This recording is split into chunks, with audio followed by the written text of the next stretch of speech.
बायकांच्या 10 चुका ज्यामुळे नवऱ्यांचं आयुष्य उद्ध्वस्त होतं. स्त्री म्हणजे घराचा गाभा असते.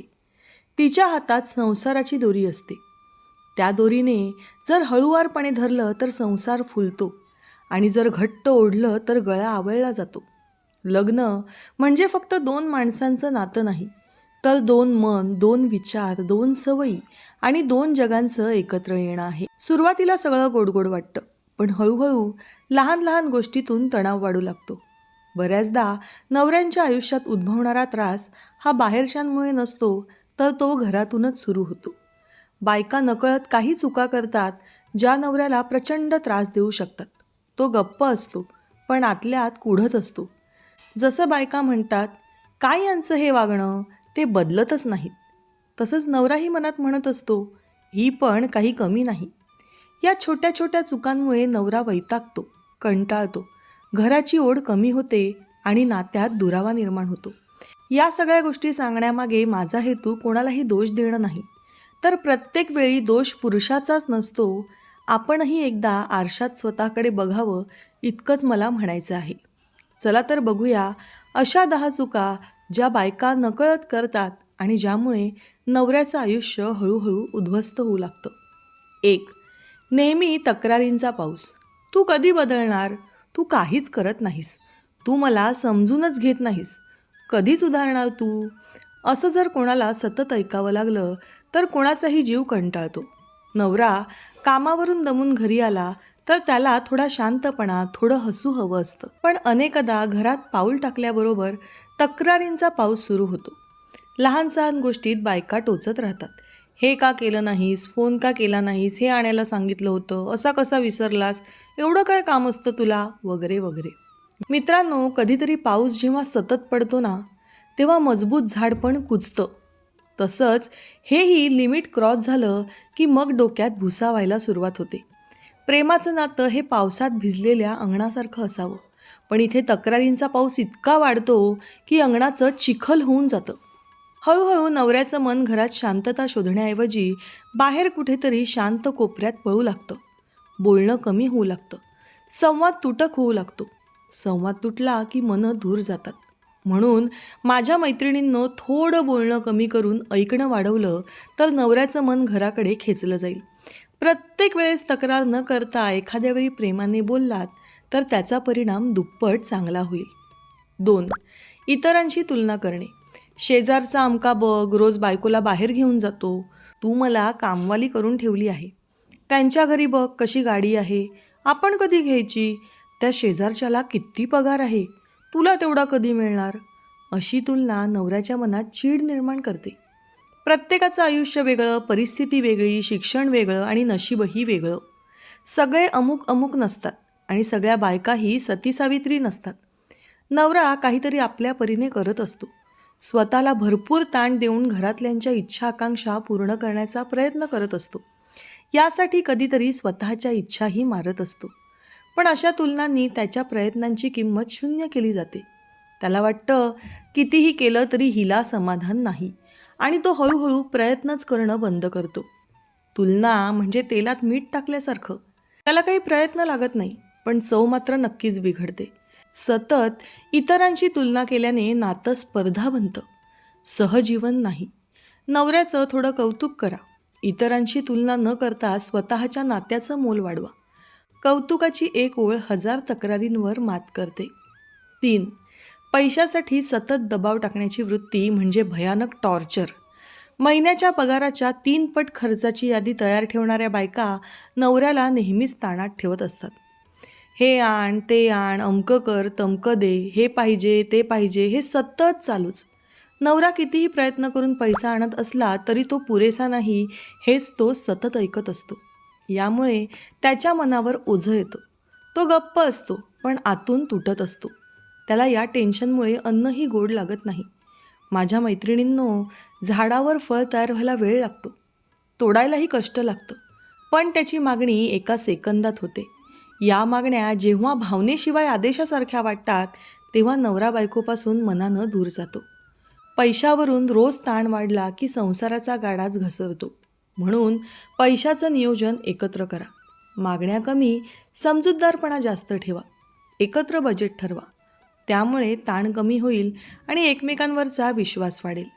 आखिर कैसे एक गुरु देता है मौत से 4. नवऱ्याच्या मित्रांना नावं ठेवणं.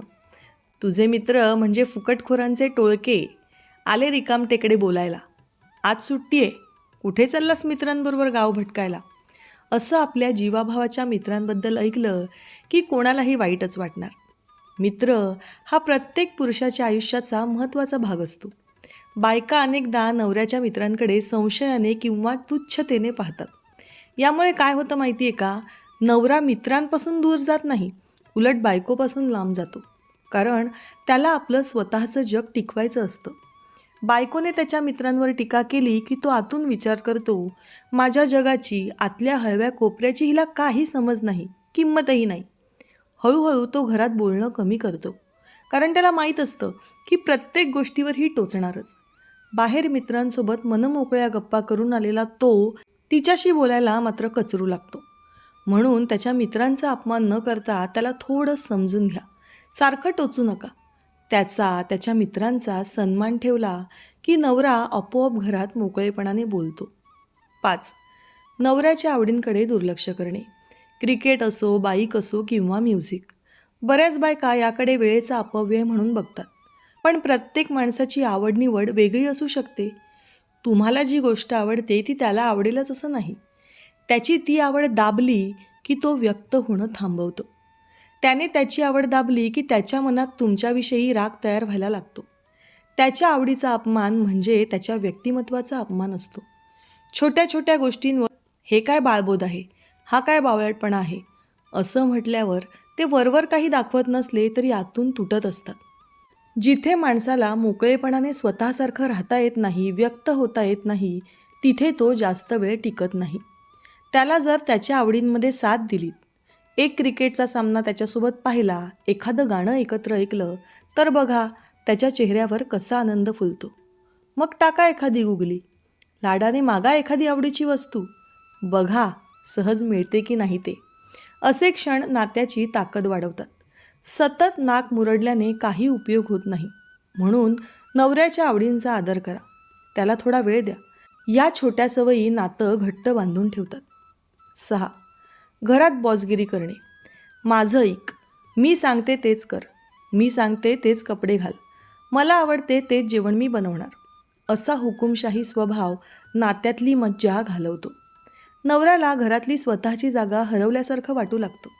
घर म्हणजे एकत्र जगायचं ठिकाण. ही कुठली कंपनी नाही की जिथे बॉसगिरी करायला हवी. असं वागणं म्हणजे एका व्यक्तीने आदेश द्यायचा आणि दुसऱ्याने मौन राहून त्याची स्वीकृती करायची. या परिस्थितीत काही काळ नवरा शांत राहतो, पण मनात नाराजी वाढत असते, त्याची घुसमट होऊ लागते. याचा परिणाम त्याच्या प्रकृतीवर देखील जाणवू लागतो. निर्णय फक्त एकाच व्यक्तीने घेतले की नातं भागीदारीचं राहत नाही, तर ते अधिराज्य बनतं. हळूहळू नवरा निर्णय घेणं थांबवतो. त्याला वाटतं माझं काही महत्त्व नाही ना, मग मी कशाला बोलू. मग तो त्याचा सहभाग सर्व गोष्टींमध्ये कमी करू लागतो. की पुन्हा बायको सूर आळवू लागते की हे मला कशातच मदत करीत नाहीत. संसार असा एकतर्फी झाला की कुणा एकावर ओझं वाढतं आणि प्रेम कमी होतं. म्हणूनच कोणत्याही निर्णयात दोघांचं मत घ्या.